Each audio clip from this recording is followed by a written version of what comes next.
Bonsoir à toutes et à tous, bienvenue dans votre 19h, voici le sommaire de ce jeudi 25 avril.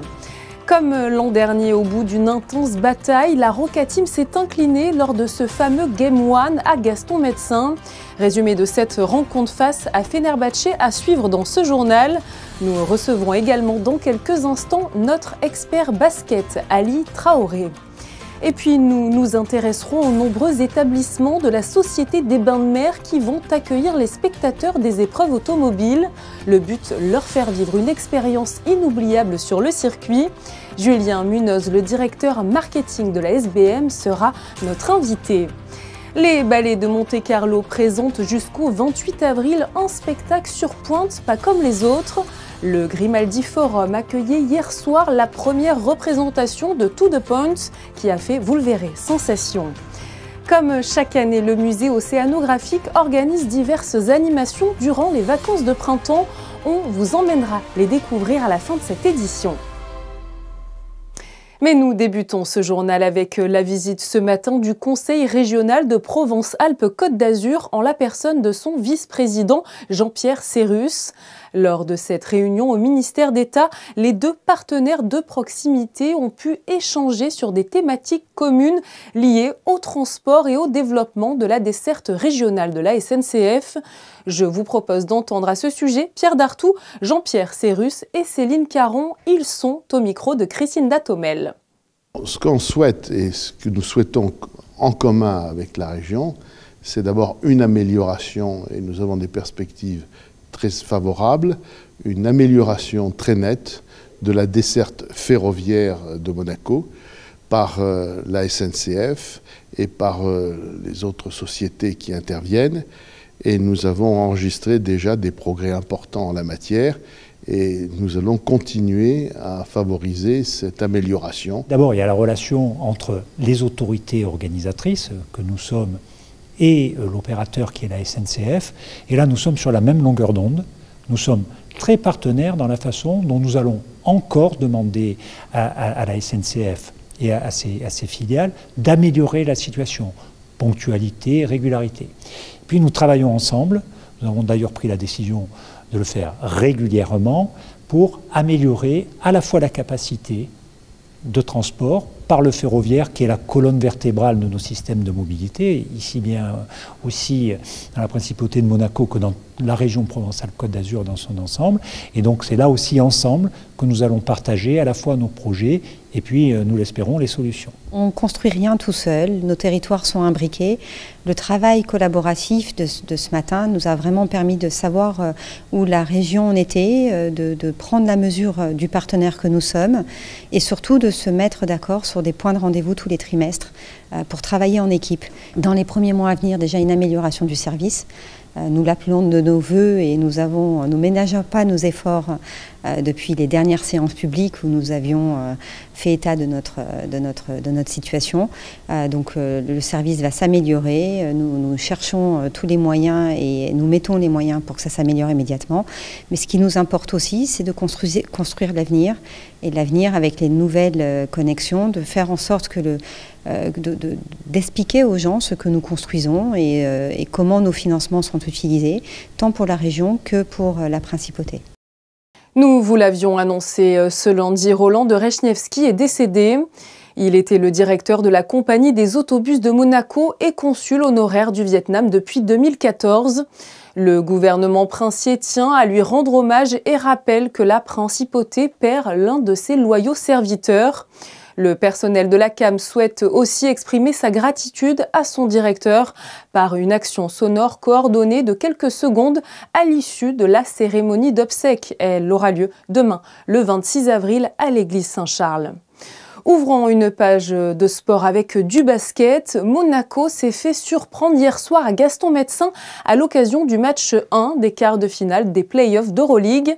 La Roca Team a perdu après prolongation 95-91 face aux Turcs du Fenerbahçe Istanbul.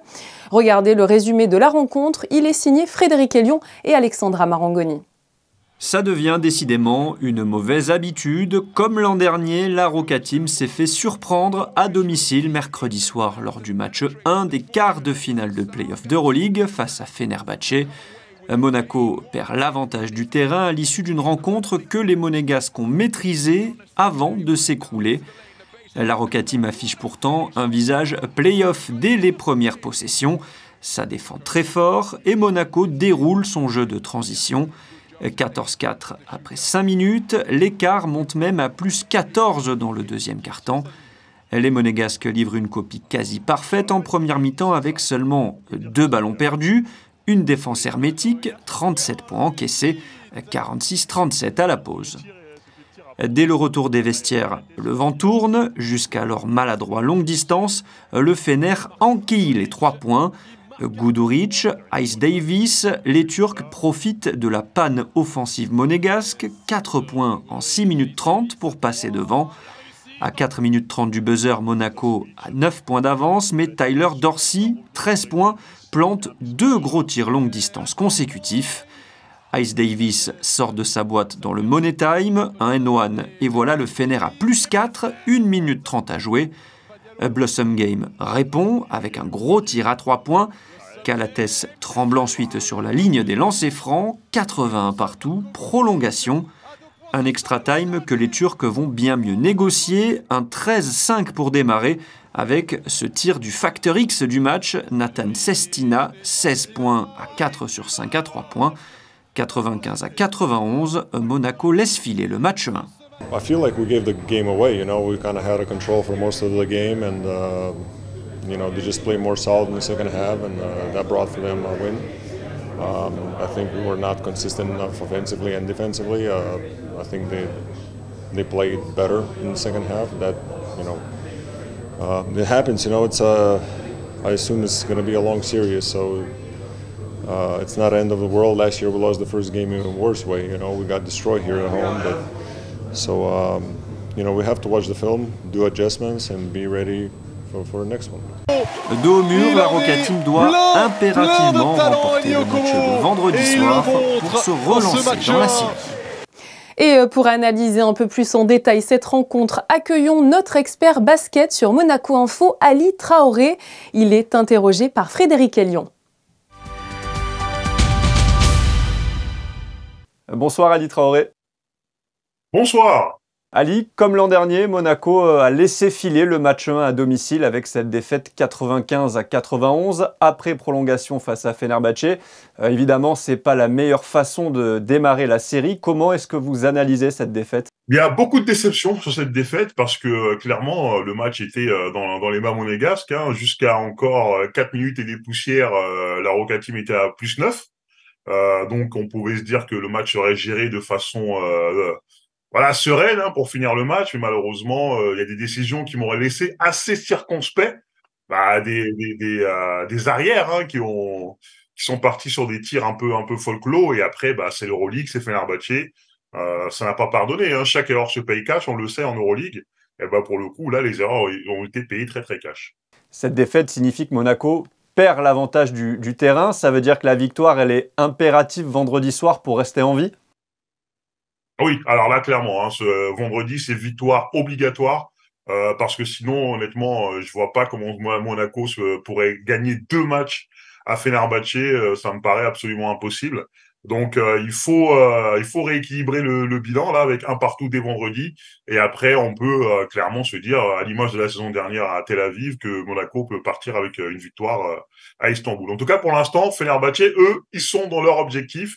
Ils ont une victoire à Monaco. Ils ont surpris Monaco en jouant small ball notamment. Quels ajustements il faudra faire selon vous pour égaliser un match partout ? Ils ont surpris Monaco.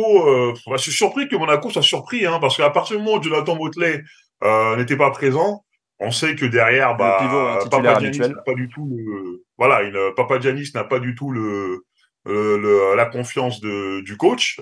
Sertac Sandy, c'est une cible en défense, on l'a vu, beaucoup de ballons ont été donnés à Moteunas et il a eu des problèmes de faute. Je me suis dit que forcément ils vont jouer small ball. Donc les ajustements, ce sera de quand même réussir à garder un grand sur le terrain, parce que pour pouvoir justement punir le fait qu'il joue petit. Après, le problème, il est défensif, parce que du coup le 5 majeur de Fenerbahçe est très mobile et les 5 joueurs sur le terrain peuvent chuter à 3 points. Donc clairement, je pense forcément un petit peu à Dante Hall qu'on n'a pas beaucoup vu. peut-être à Mamjaïté, mais en tout cas, il va falloir garder des grands sur le terrain. Moi, je suis persuadé, ça peut être une des clés. Si on enlève justement, Ali, Dante Hall qui a joué 7 minutes 40 et Mathieu Strazel qui a passé à peu près 4 minutes sur le parquet, Sacha Obradovic a donc joué avec 7 joueurs. On sait que le coach serbe est plutôt un adepte des rotations limitées dans ce genre de match important. Mais est-ce que selon vous, le coach devrait donner un peu plus de minutes à d'autres joueurs lors du match 2? Vous avez notamment évoqué le cas de Mamjaïté. Parce que sinon, de toute façon, moi dans ma tête, cette série elle sera longue. Voilà, mon pronostic c'est Monaco en 5 matchs. Je m'en suis pas caché. Et clairement, les joueurs pourront pas tenir s'ils jouent autant de temps de jeu. De toute façon, on l'a vu à la fin du match. Moi, j'ai vu des joueurs un peu fatigués qui ont perdu de la lucidité, qui ont commencé à balancer des tirs un peu n'importe comment à la fin. Alors que en face, c'était beaucoup plus contrôlé. Mais je tiens à dire que Fenerbahçe aussi a une rotation très très très courte. Il y a 5 joueurs qui ont joué énormément, avec des petits apports de certains joueurs un peu partout comme ça. Mais les 2 coachs ont une rotation très serrée. Et à mon sens, ils seraient bien avisés d'utiliser un peu plus leur banc, l'une équipe comme l'autre. Rallier le Final Four en perdant le match 1 à domicile, Monaco l'a déjà fait l'an passé.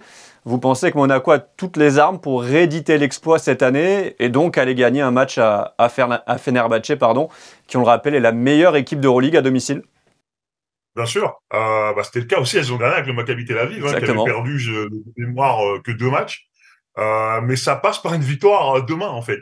Voilà, tout ça sera conditionné par le fait que Monaco rattrape son erreur du match 1 en gagnant demain. Donc, une fois que si la victoire est là demain, alors là, je suis 100% confiant que Monaco pourra repartir avec une victoire d'Istanbul le plus rapidement possible. Allez, on vous prend au mot, Ali. Merci infiniment d'avoir été avec nous. Et puis, rendez-vous vendredi soir pour voir ce que va donner ce match 2 capital. À vendredi soir et taguez-mounez-vous! Merci à vous Frédéric Elion pour cet entretien et pas le temps de gamberger puisqu'il faut déjà basculer vers le match 2 qui aura lieu ce vendredi à 19h à la salle Gaston Médecin. Hier soir était une belle soirée pour les supporters des équipes monégasques puisque l'ASM FC avait aussi un match au Stade Louis II. Et dans ce choc pour la Ligue des Champions, c'est Monaco qui a pris le dessus sur Lille et l'emporte 1-0. Les Monégasques se sont en effet montrés patients avant de faire la différence en seconde période grâce à un but de Youssouf Fofana. L'ASM FC est solidement installé à la 2e place et fait un grand pas vers la C1. Prochain match pour les Rouges et Blancs ce dimanche 28 avril à 19h. Ils se mesureront à l'Olympique Lyonnais au Groupama Stadium. Tous les établissements de la Principauté sont en ordre de bataille pour accueillir la toute première épreuve automobile de la saison. Le 7e e-Prix de Monaco aura lieu ce samedi 27 avril et il est l'occasion pour la Société des Bains de Mer de faire le plein dans tous ses établissements. Ce soir, nous accueillons sur Monaco Info Julien Munoz pour nous parler de toute la stratégie marketing qui a été mise en place pour proposer les plus belles expériences aux clients durant les Grands Prix. Bonsoir à vous. Bonsoir Julia. Rappelez-nous les liens forts qui existent depuis de très nombreuses années entre la Société des Bains de Mer et le Grand Prix. Les liens, je dirais, sont même historiques, puisque au-delà d'être forts, ils sont à la genèse du Grand Prix de Formule 1 à Monaco en 1929.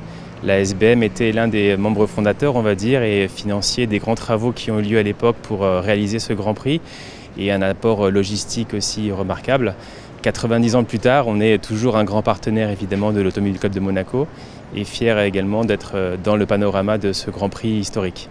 Vous vous occupez personnellement de toute la partie marketing. Quelle est la stratégie la plus adaptée finalement à ce type d'événement ? Alors la stratégie, elle va être très claire pour nous. En fait, c'est un événement de renom, c'est un événement dans lequel on peut faire rayonner la SBM mais aussi proposer à nos clients des expériences extraordinaires. Et donc on a plein de choses à proposer à nos clients. On essaie aussi de se diversifier chaque année, soit en apportant de nouveautés dans la partie de nos hôtels ou alors dans notre restauration. Les grands faits marquants de l'année seront évidemment un café de Paris renouvelé et un restaurant Amazonico sur le rooftop qui seront aussi de nouveaux points de vue pour le Grand Prix. À cette occasion, quel message fort désirez-vous faire passer et quel visage finalement vous voulez montrer de la SBM ? Toujours le même, faire rêver nos clients, c'est la maxime depuis le début de notre fondateur, Monsieur Blanc. Et l'idée, effectivement, est de continuer à perdurer dans cette tradition.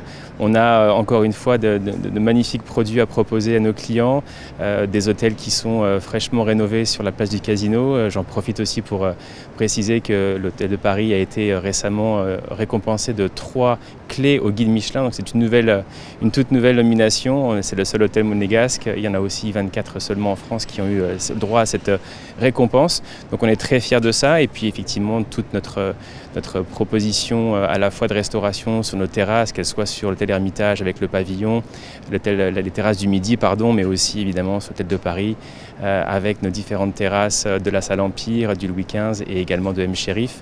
Et puis, comme je disais aussi, la nouveauté cette année, c'est surtout le Café de Paris qui va pouvoir, pour une première, avoir une vue différente depuis le premier étage, tout fraîchement rénové, comme vous le savez. Et puis également donc, le rooftop d'Amazonico auquel on se situe ce soir, qui offrira aussi à nos clients une expérience toute nouvelle pour le Grand Prix 2024.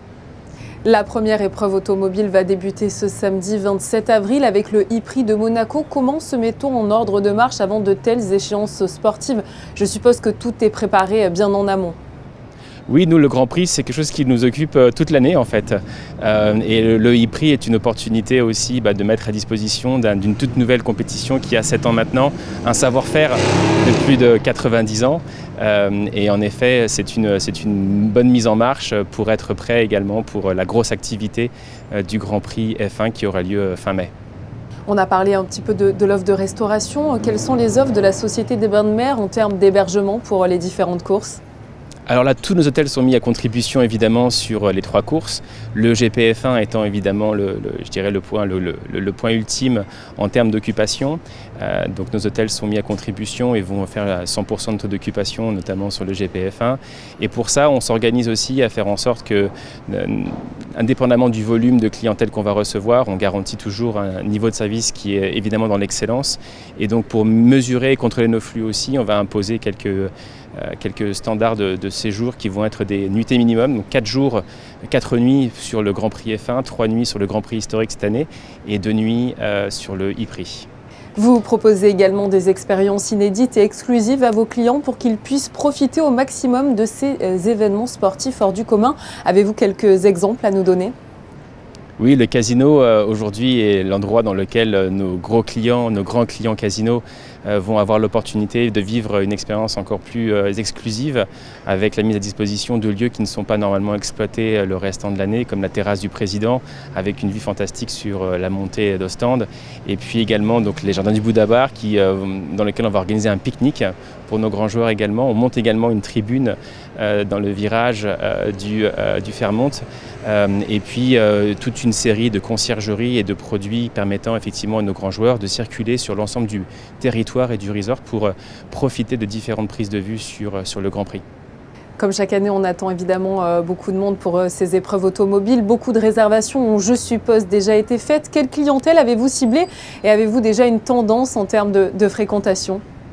Alors pour le Grand Prix, en fait, finalement, c'est plutôt la clientèle qui nous cible, plus que nous qui la ciblons. On a une demande qui est extraordinaire. On ne peut pas répondre à toutes les demandes, malheureusement, sur le Grand Prix.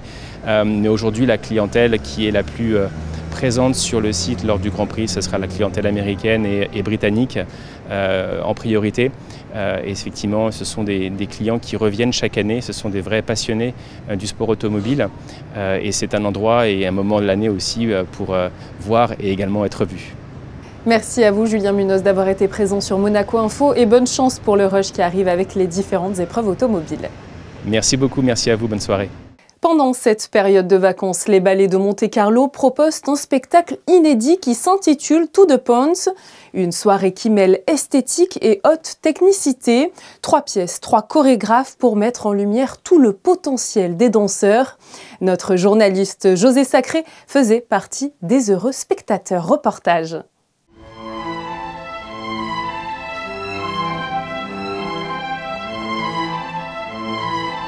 Au Grimaldi Forum, jusqu'au 28 avril, les Ballets de Monte-Carlo proposent un nouveau spectacle à couper le souffle de beauté, de rythme et d'émotion. 3 pièces regroupées sous le titre générique de To the Point. L'idée, c'est de montrer, avec 3 pièces radicalement différentes, de quelle manière on peut se soucier de rendre une dimension contemporaine à la danse dite académique. Alors, il y a 3 pièces. La première, c'est celle de Christopher Wheeldon qu'on présente pour la première fois. C'est lui qui a fait l'Américain à Paris, qui est venu d'ailleurs au Châtelet et qui l'a recréé à Broadway. C'est lui qui vient de faire la grande comédie musicale sur Michael Jackson qui fait un carton. Et cette pièce-là, Golden Hours, c'est un bijou d'élégance, de raffinement. C'est quelque chose d'extrêmement délicat où vous allez voir la qualité des danseurs dans ce type de répertoire qu'on voit moins souvent au Ballet de Monte-Carlo et qui nous fait prendre conscience à quel point quand même les danseurs des Ballets de Monte-Carlo sont tout à fait exceptionnels. Sur la deuxième pièce, j'ai demandé à Sharon Eyal, qui est la star de la danse contemporaine, qui est une femme absolument formidable, qui fait des ballets très très étonnants, très déconcertants, d'ailleurs sur une musique techno.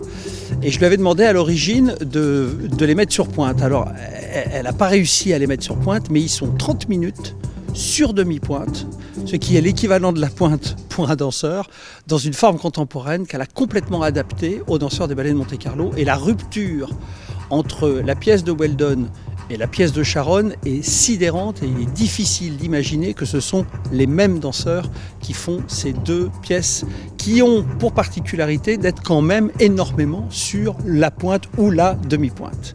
Et puis on finira avec Paysage, Vers un paysage, qui est un ballet emblématique des Ballets de Monte-Carlo que j'ai créé en 1995.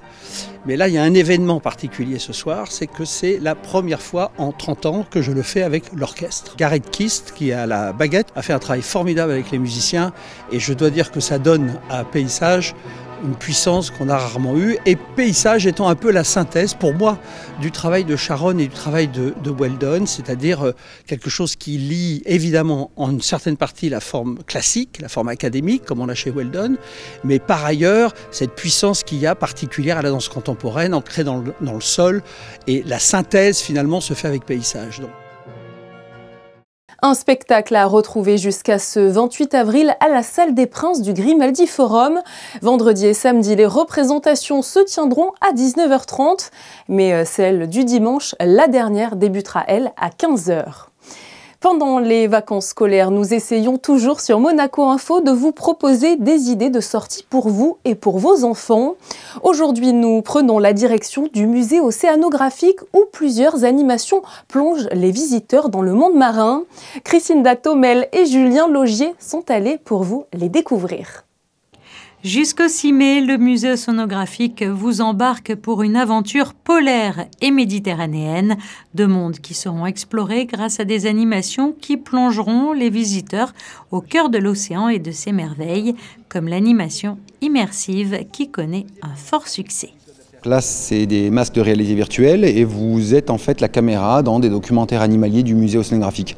Donc on est parti dans plusieurs missions, une aux Philippines dans un récif corallien pour étudier les tortues, une où on a demandé à des apnéistes de nous emmener voir des grands cétacés, enfin on en a plusieurs aussi sur les phoques de Madère, sur plein de petits trucs sympas. Donc là c'est une expérience amusante, vous êtes la caméra, vous pouvez regarder partout. Bon, le seul défaut c'est que vous ne pouvez pas nager, il y a des gens autour, hein, c'est dangereux pour eux, et vous ne pouvez pas vous lever, évidemment. Mais sinon, en général, ça plaît bien aux enfants aussi.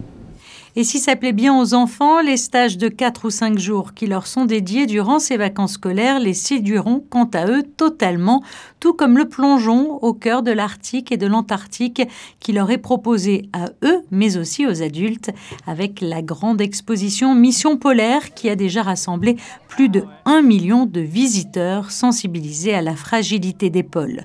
Vous l'aurez compris, le musée océanographique charme ses visiteurs par la diversité de ses animations.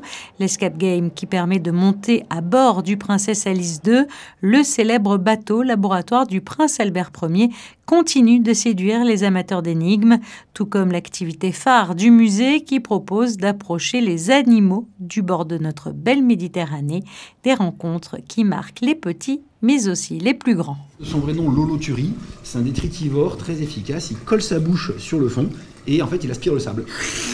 Et il digère la vase, le caca, les cadavres, le vomi, les bactéries, tout ce qui traîne là-dedans. Et après, comme il digère pas le sable, il fait caca des petites pelotes de sable propre.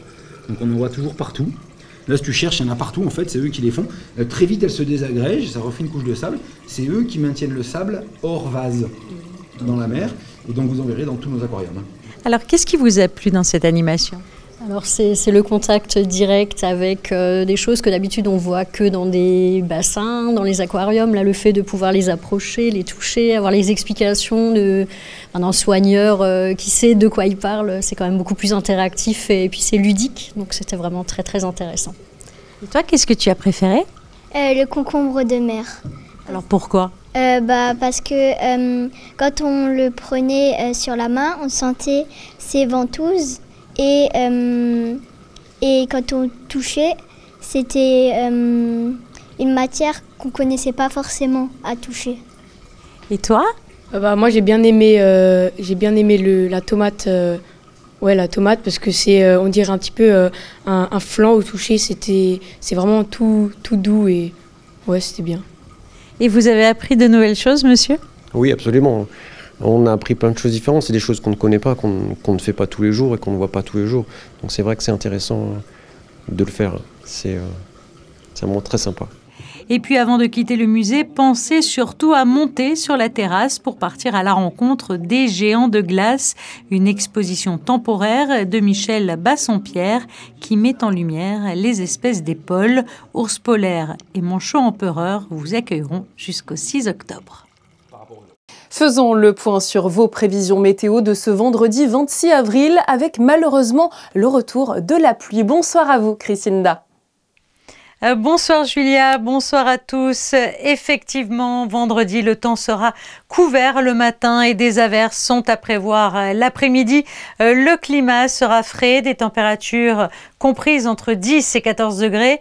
Demain, nous fêterons les Halidas. Les vacances au musée océanographique entre le bassin tactile, la réalité virtuelle ou encore les expositions sur le monde polaire, ce sont les clichés que vous propose ce soir notre photographe Étienne Dang. C'est déjà la fin de cette édition. Merci de l'avoir suivi sur Monaco Info. Demain, c'est Patricia Navarro qui sera à la présentation de ce journal. Pour ma part, je vous retrouve ce lundi sur notre antenne. À très vite.